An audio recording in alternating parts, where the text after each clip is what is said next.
کاش یہ حدیث نقش ہو جائے نوجوانوں کے دل پر۔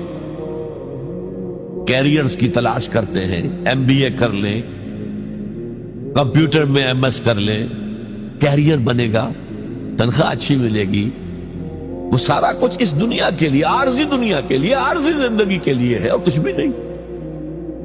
حضور فرما رہے ہیں سب سے اونچا کیریئر یہ ہے قرآن پڑھو اور پڑھاؤ، اور یہ تو ہمارے ذمہ لگا کر گئے حضور۔ ختمہ حجۃ الوداع میں کیا کہا تھا؟ میں صرف تمہارے لیے تو نہیں بھیجا گیا تھا، وَمَا أَرْسَلْنَاكَ إِلَّا كَافَّةً لِلنَّاسِ بَشِيرًا وَنَذِيرًا۔ اے محمد، ہم نے آپ کو نہیں بھیجا ہے مگر ساری نوع انسانی کے لیے بشیر اور نذیر بنا کر۔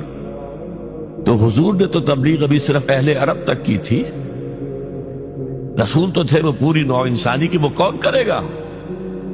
ہم نے تمہیں امت بنایا، کس لیے بنایا؟ خیر امت بنایا۔